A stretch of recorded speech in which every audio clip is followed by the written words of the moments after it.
Om Namo Narayanaaya. Today we'll be starting with the Leo Lagna.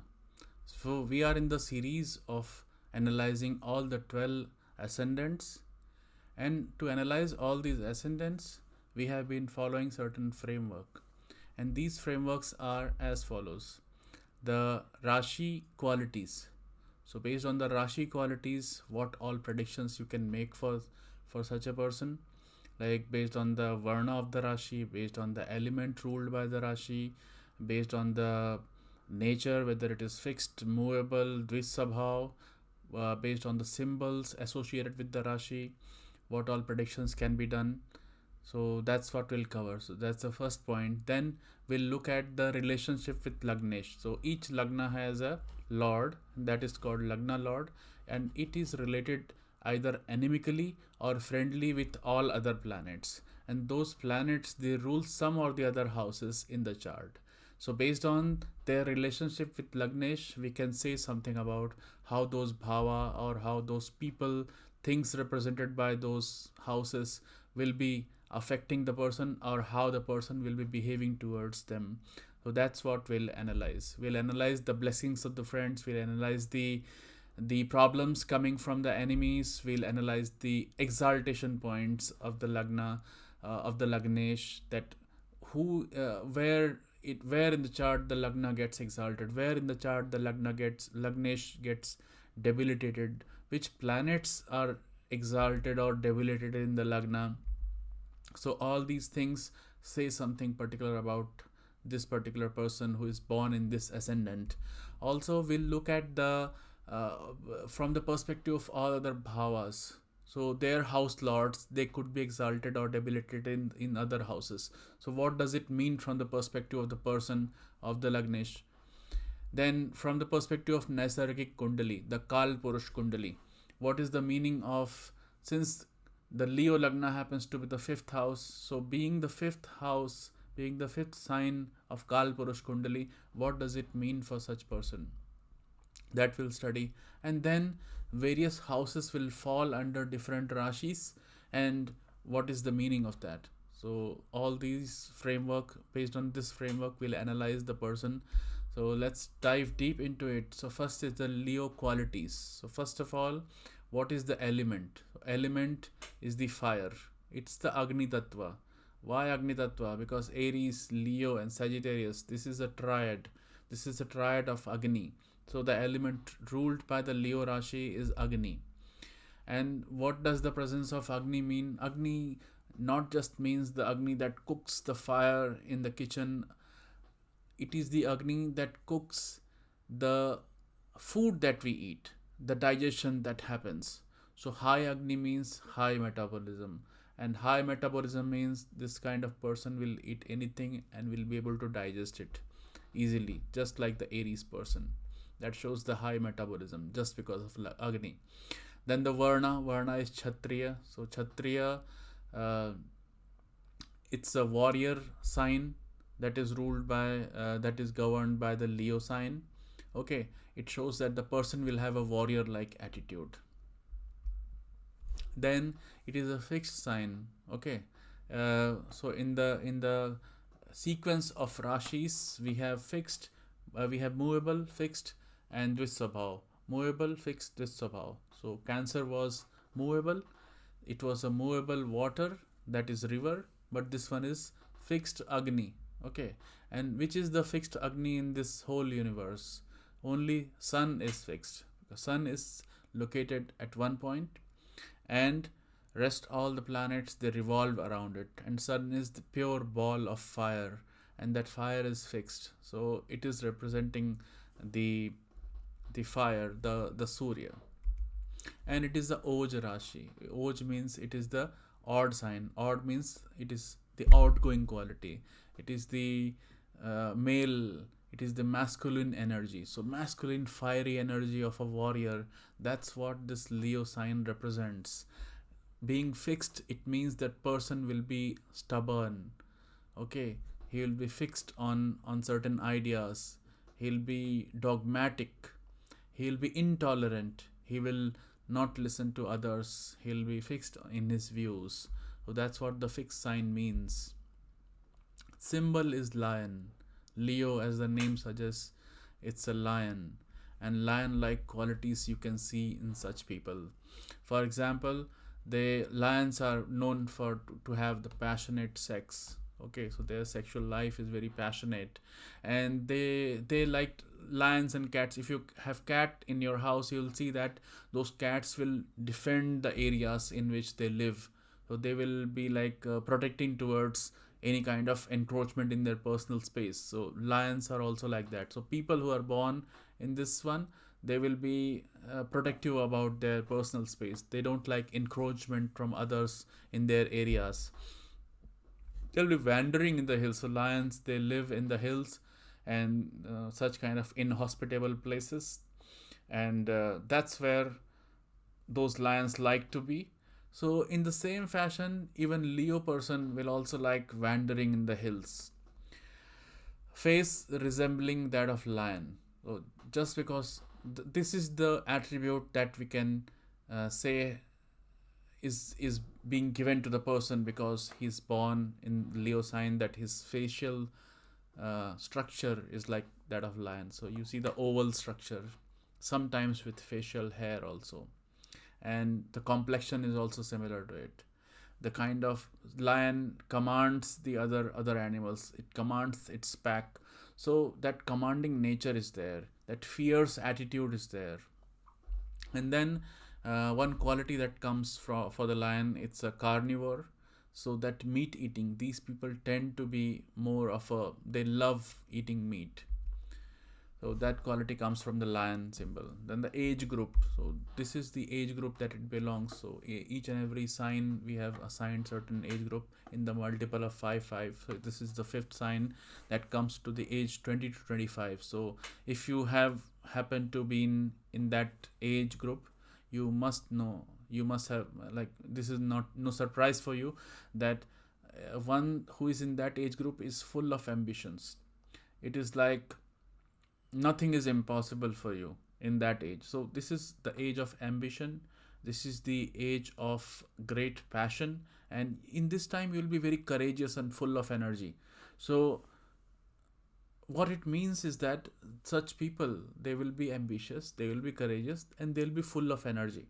Okay, because you see, the sun is the source of energy. All the world's energy, it comes from sun. Everything you can attribute to sun.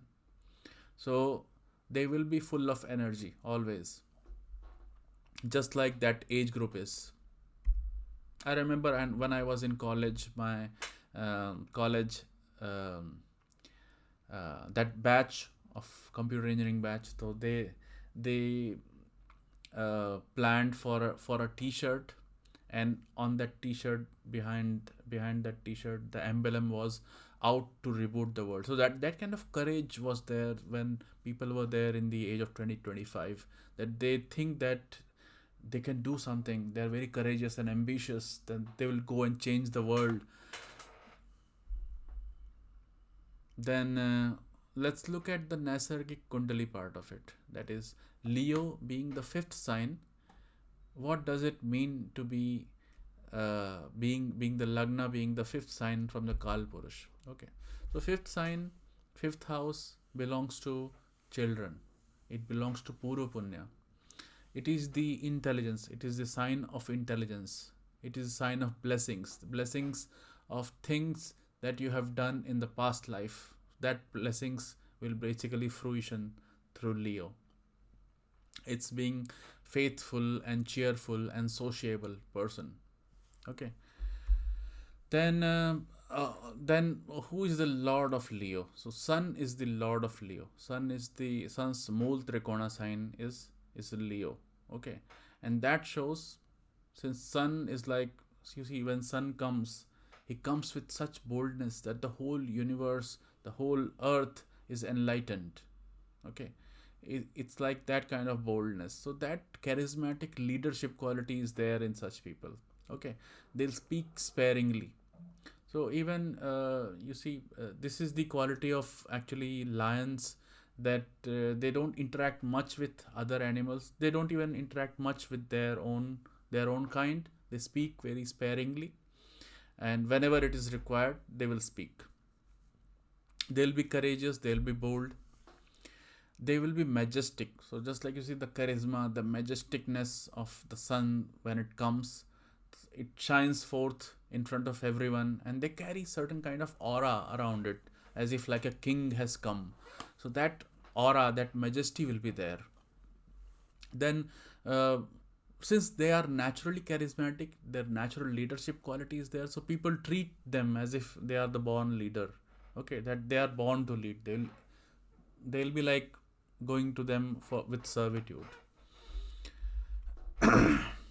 On the flip side of it, what can happen, since they have lot of boldness, lot of charisma, if the sun is really weak in their chart, it can mean that they will be very very arrogant. They become very arrogant, they become self-centered, because only वो कौन सी there was a series on Netflix, लगता है आपो निज भगवान है. So that kind of feeling can come in such people. On the flip side of it, if the planetary combinations are bad. Now let's look at the relationship of Lagnesh from the perspective of all other signs. So it's sun, and sun is friendly with moon, Mars and Jupiter, and it's a mutual friendship. That sun thinks they are friendly.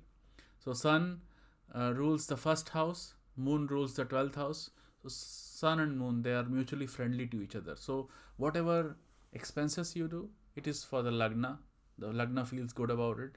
Whatever lagna feels about so there is a mutual relationship. Lagna feels like doing the investment, doing expenditure on the public good. Mars happens to be the 4th and the 9th house, so righteous acts and having land.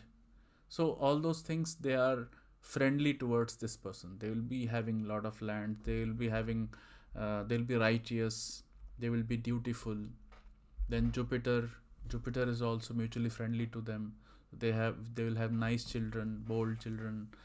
He is neutral towards Mercury, and Mercury considers sun as the friend. Okay, so who is Mercury? Mercury is the trader. Okay, so the king may not be like, he'll not be friendly towards them, but they are not friends, they are not enemies. Okay, but the trader, the businessman, he will always consider him as a friend. Okay, because you see, from their power they will have something to seek out of it.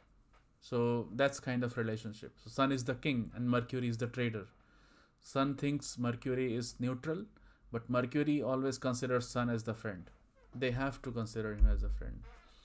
Then who are the enemies? Saturn, Venus, Rahu, Ketu. Why Rahu, Ketu? Because you know the same story of Samudra Manthan. If you have seen the last video of Cancer, that Rahu Ketu dislikes Sun and Moon, and Sun and Moon dislikes Rahu Ketu. They are mutual enemies to each other, because when Rahu Ketu is basically a single body.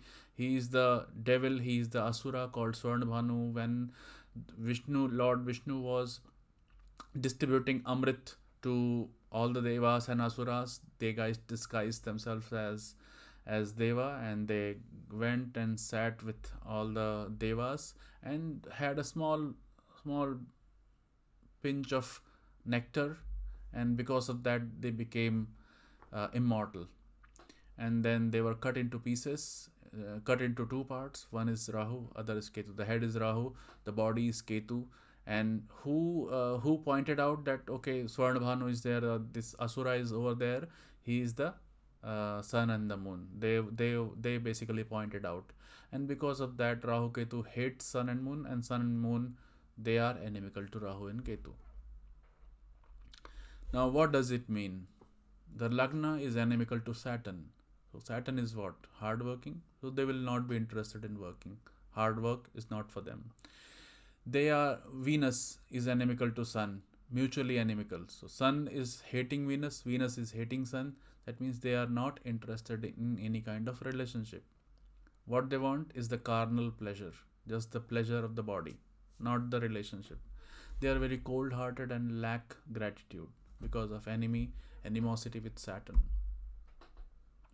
Now Lagnesh, exaltation and debilitation point. Okay, Lagnesh, Sun is exalted in Aries. Aries happens to be the 9th house. Now because of 9th house, because of Aries, what all results you can expect. Okay, so ninth house is for all the virtuous people, all the gurus, all the elders, all the devatas, temples, religious things. So they'll be like, they'll honor the people who have skills, who are virtuous, who are good, who are religious, who are righteous. Ninth house is also for the duty. This person will have a strong sense of duty, that this is what you have to do, this is what has to be done, this is their duty. They'll strictly follow it because the Lagna Lord, the self, is exalted in the house of duty. The native is protected as long as follows righteousness. Ninth house is for dharma, right? Ninth house is for righteousness. This person will get the protection. Ninth house is also for the protection. So if himself, since he is exalted over there, if he follows the path of righteousness, he'll be protected. Ninth house is for protection. Famous sons. See, why famous sons? See, fifth lord is a friend. Fifth lord stands for the children. Jupiter is friend with sun, and sun is friend with Jupiter.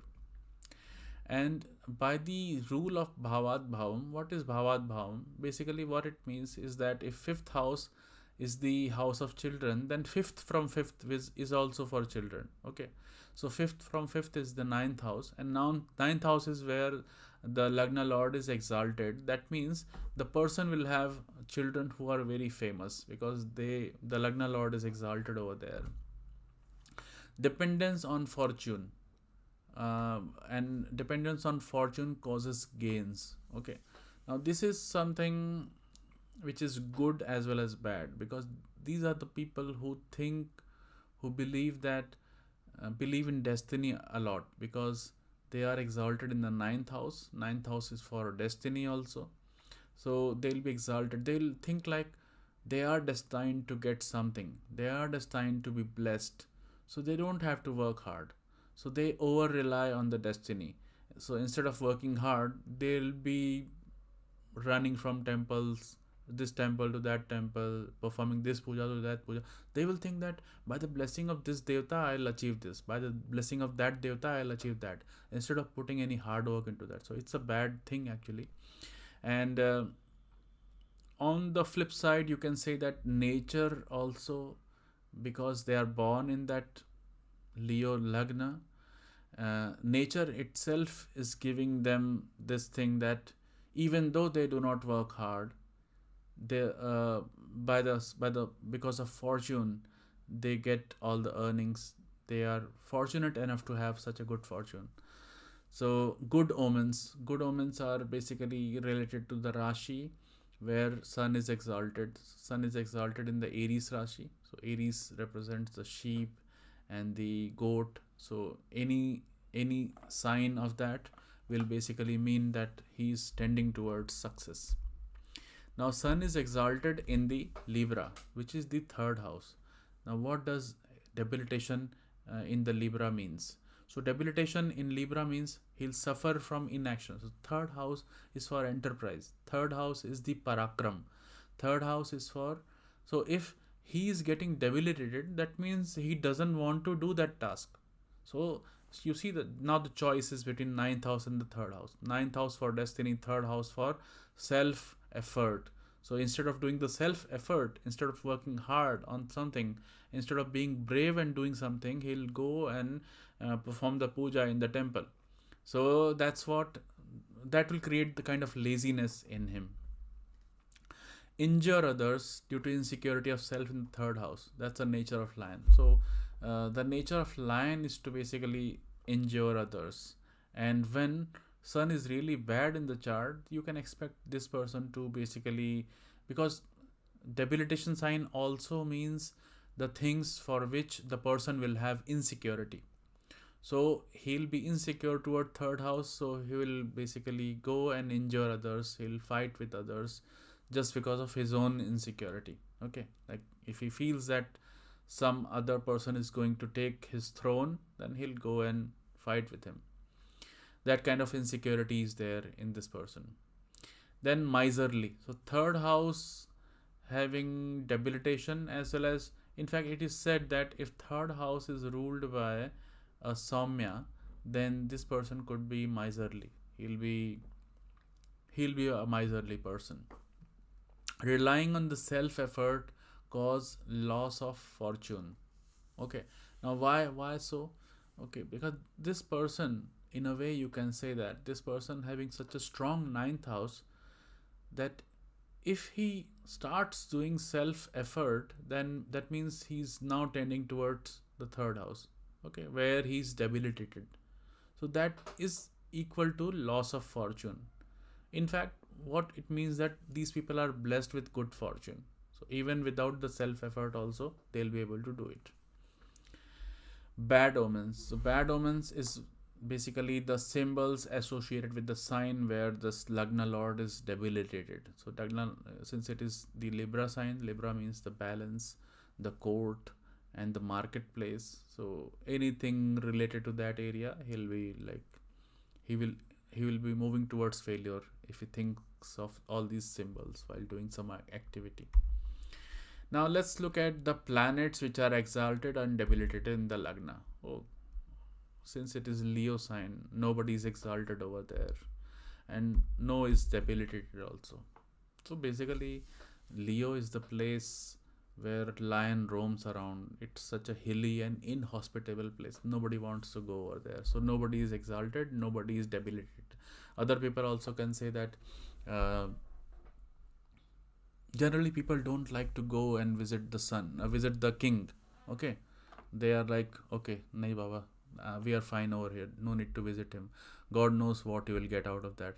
So these are some explanations, but you see, there is nobody who is exalted or debilitated in Leo, so there are no results as such. Then let's look at all the Bhavesh. Okay, all the other houses, their house lords who are exalted over there. So like Saturn. So Saturn is exalted in third house, and he's Nietzsche in the ninth house.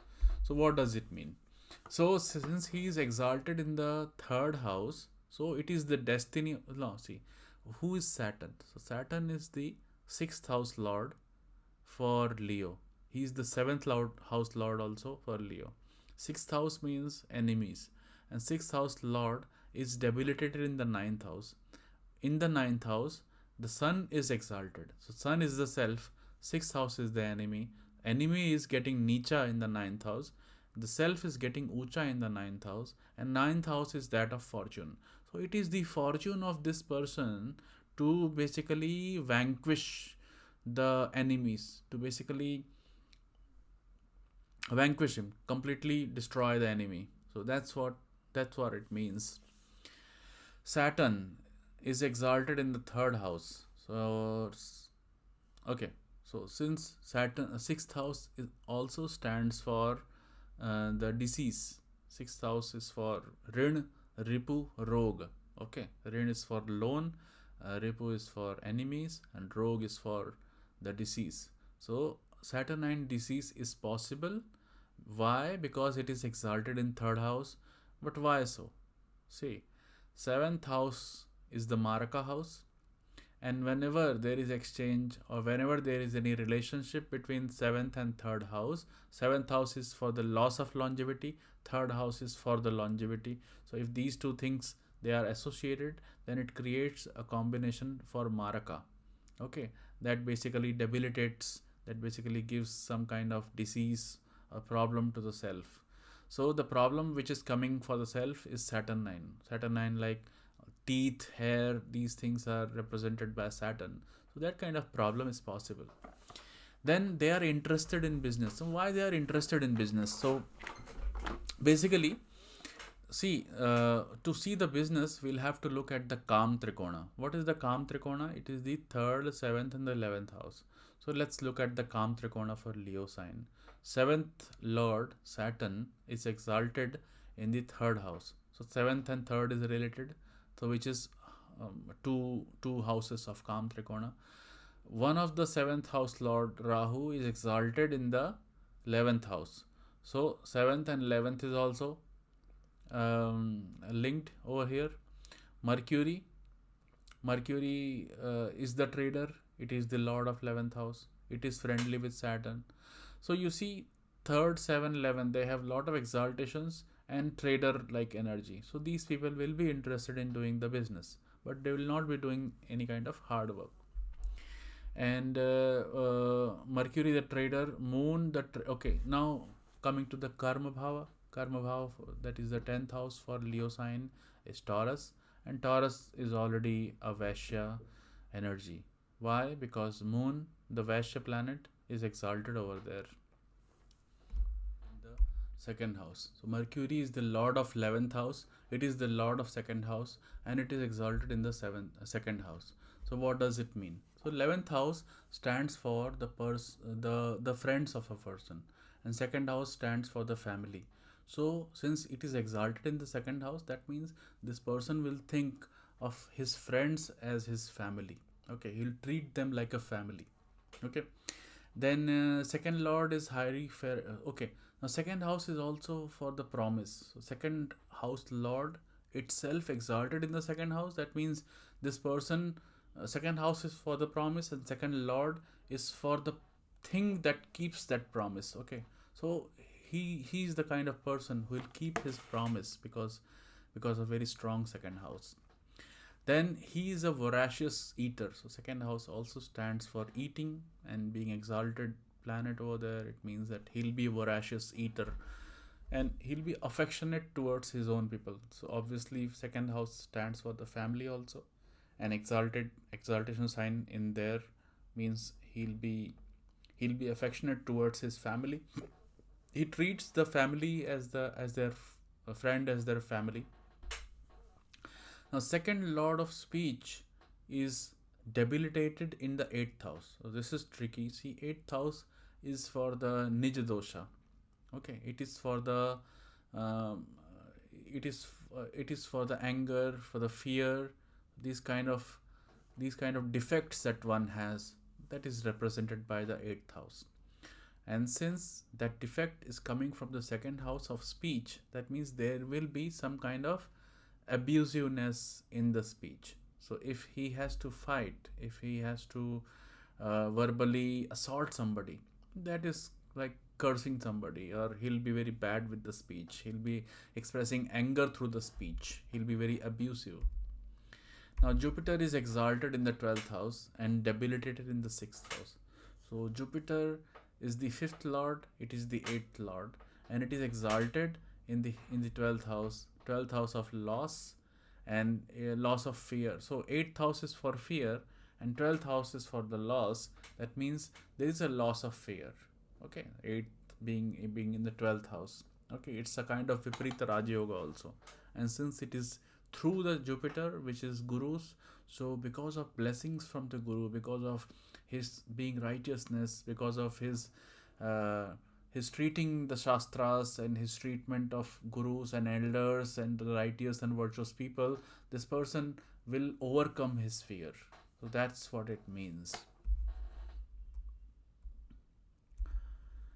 Then the moon is exalted in the 10th house, and he is Nicha in the 4th house. What does it mean?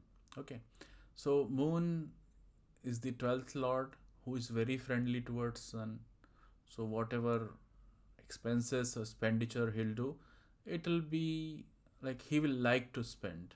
Okay, and then he's there in the 10th house, 10th house of exaltation, 10th house of action. That means the things that person does, and what he does is the 12th lord of exaltation, 12th lord. That means he likes to spend too much. He likes to spend too much. Then what is the purpose of that expenditure? 10th house is for the respect in the society. So this person will spend too much to gain the respect from the people of society. Humility towards Brahmins. Okay, what does the humility? Okay, let's understand the meaning of humility. Basically, humility is something.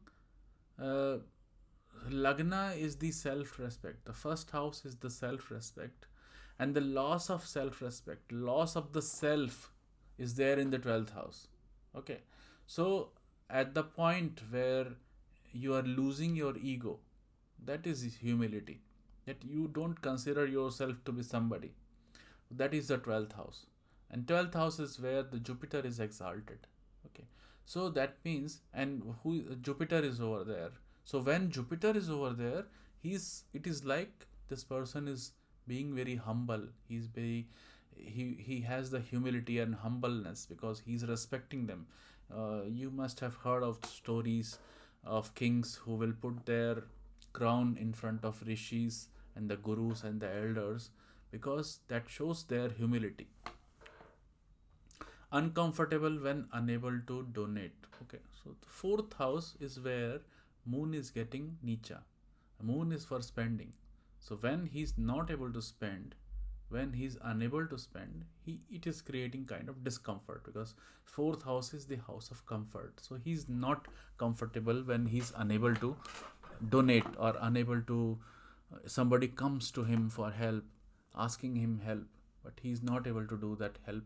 So he becomes very uncomfortable in that situation. Spending too much on the feminine things. Why feminine things? Moon is the feminine planet and Cancer is a feminine Rashi. So it is being the 12th house, 12th house of expenses, 12th house of expenditure. So that becomes a lot of expenditure on the feminine things. Also, Moon is exalted in the Venus sign. Venus is also a feminine planet. So, which is also Taurus. Taurus is also second house, which is a second sign, which is feminine. So, lot of femininity in the expenditure. It could also mean that if Venus is really bad in the sign and the Sun is really bad, Jupiter is bad, then you can say that this person could be spending on prostitutes.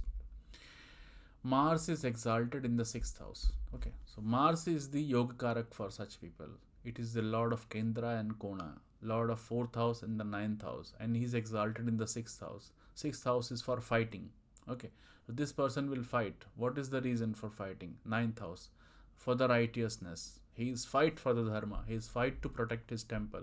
His fight to protect his beliefs. Okay, his philosophy. He'll just fight for that dharma which is prevailing in the land. Fourth house is for the property. So he'll fight for the property. Fourth lord exalted in the sixth house. He'll fight for the property. He will. Mars is for the land. Okay, Karaka for land. So he'll fight for the land also. Discord with kinsmen. Okay, so fourth house also stands for the people of that area. Okay, it is like that entire village, that entire district. Even you can consider the people of the country. That's also fourth house. So he can have discord with people also, with his own people, because fourth lord represents his own people and sixth house is for fighting. So he could be fighting with his own people. There could be discord with them. Then he could be bereft of religion. So what does this mean? Like, so far we have been seeing that Sun is being exalted in the ninth house.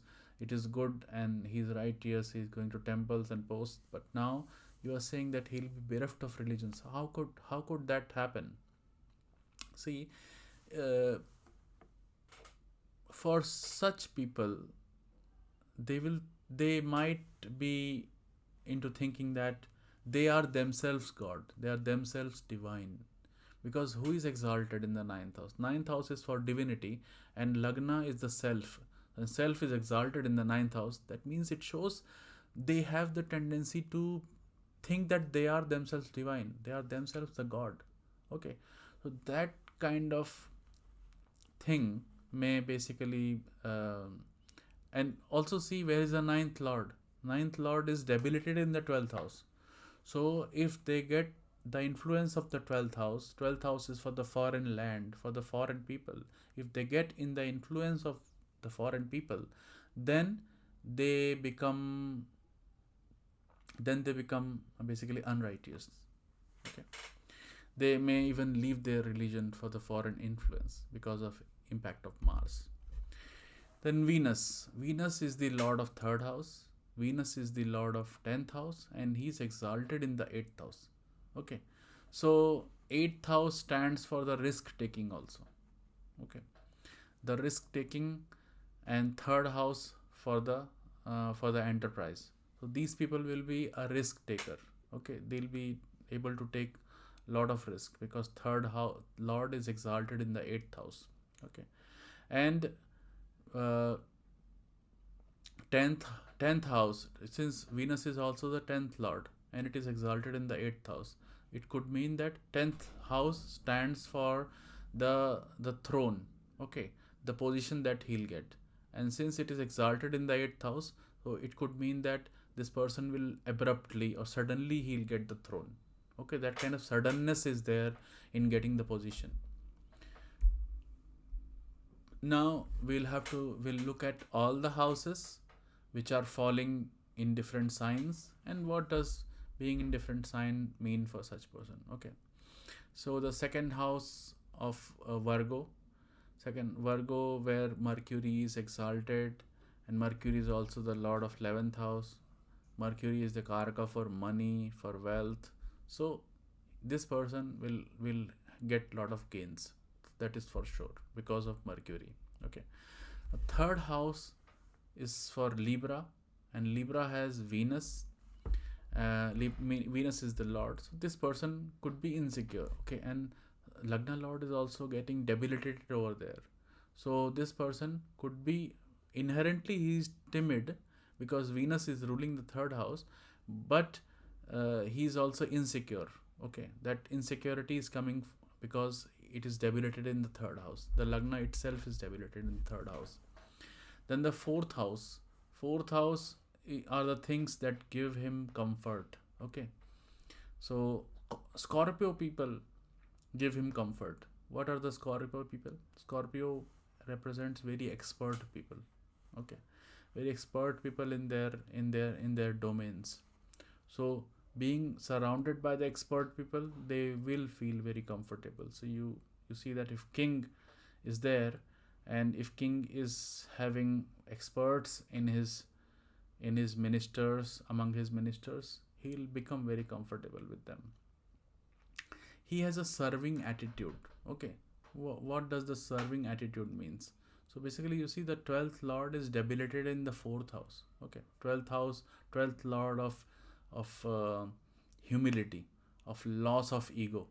Okay, so if moon is bad in the chart, then this person will have serving attitude. Okay, because uh, he'll be showing lot of humility towards others. So if moon is really weak, then this person will have servitude, will be like serving attitude. Okay, and he'll be fearful and afraid of others. Why? Because moon is the society, and society is debilitated in the 4th house, so he'll be afraid of others. 5th house comes in Sagittarius, and Sagittarius is the sign of that. The symbol is the archer with half of his body like a horse. So 5th house is for children. So these people will have kids who will love horse riding, because horse is the symbol. The half of that sign is horse, and so there is something to do with the horse. So these people will love horse riding. They'll be expert in archery because half the sign is archery also, and they'll be adept in horse riding, and they will love the mythical creators, mythical characters, like related to horse, like unicorns, mythical horses. They will be interested in. Why? Because you see the combination of horse with the archer, that itself is mythical. Then they'll be liking for adventurous sports. Now, how does this adventurous sports come into picture? You see, 5th house stands for the likings. Okay, what is on your mind at all the time, and who is exalted over there? The Ketu is exalted, and Ketu means what? Ketu is the body of that asura, whose head is not there. Okay, so you see all these adventurous sports where people jump from the top, from 10,000 feet. So jumping from that high, you don't require head. Okay, you see only the headless person will try to do that. So that kind of adventurous sports these people will have. So that's what it shows. So 5th house is for liking and disliking. This person will be liking this kind of headless, this kind of adventurous sports. That's what is there on their mind. Ketu exalted in the 5th house, it shows that Ketu stands for the monk also. So the monk, they live stress free and carefree. So, and they just wander around in the jungle, in the hills, in the caves. That's what these people like. They like to live like monk. not in the sense of renunciate, but in the sense of being stress free, being carefree, and roaming around just doing nothing. So that's what they love because it's there in the fifth house. Then the sixth house. Okay, so sixth house stands for the fight, and since Mars is exalted over there, so there could be fight with the own people. There could be fight with for the land. Fight with the siblings is also possible because Mars stands for siblings also. Then the seventh house. The seventh house is ruled by the enemy, Saturn. Second enemy, Rahu. Seventh house is for the spouse. So spouse is going to be very bad. Okay. If Saturn is really bad in the chart, then this person will have a wicked spouse. Okay. Saturnine qualities will be there. Rahu qualities will be there. Saturnine qualities are like he'll be very dull. He or she will be very dull or sorrowful, very depressing. Rahu qualities there that he could be a swindler.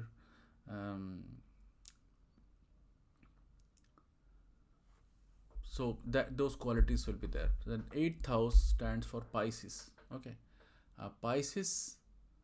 Eighth house is for longevity. Any weakness in the eighth house shows that this person will be that will affect the longevity. So see, water of Pisces, and sun is the high pitta. So if you combine these two elements in Ayurveda, so water plus fire forms the pitta. Okay, the Agni, basically the acidity. So these people will have acidity problems, acidity reflux, and that is something that can affect their longevity also. There could be problem of diarrhea because high pitta means there will be loose motions and diarrhea, high water content. There could be problem of severe dental diseases because Saturn, uh, the seventh lord, exalted in the third house, so it was in that axis of Maraka. So Saturnine disease is possible, like dental disease or hair fall. Then the ninth house is Aries, and Aries stands for the cattles and cattles like goat, cow, and so they will be compassionate towards them. They will be duty bound towards them. So they will donate for the cause of animals. They will have the goshala.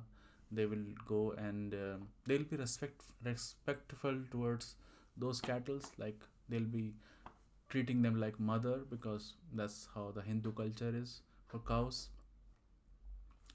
So basically, not only towards cattle but towards all the animals, they will be dutiful. They will feel like they should do something for them. 10th house is Taurus. Taurus stands for the agricultural land. Okay, Mars is the Yog for such people. So they will be having wealth from agriculture. Why? Because Taurus stands for the second house. Second house is for wealth. Taurus is the 10th house. 10th house is for the respect. And this is where the 12th lord is exalted. And fourth lord is exalted in the sixth house. So fourth lord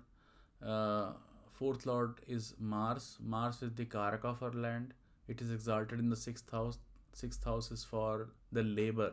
Okay, so he is having all the connections for the agricultural land. Okay, he has the agricultural land. He's getting money from there because Mars is so good for them. And 10th house is for agriculture.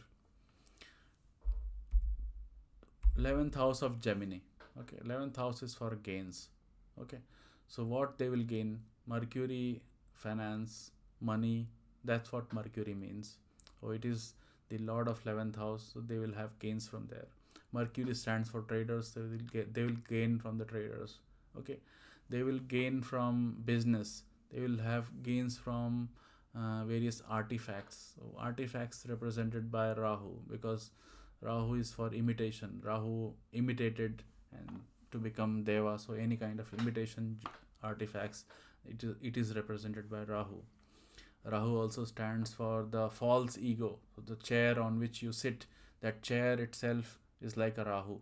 So chair, sofa, all these things, they come under the Rahu activities. Since Rahu is exalted in the 11th house, that means such people will have gains from this kind of things.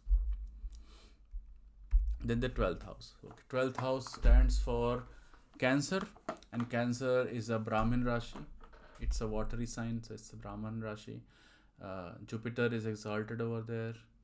So, being a Brahmin Rashi as well as Jupiter exaltation over there, it means that these people will have spending for Brahmins.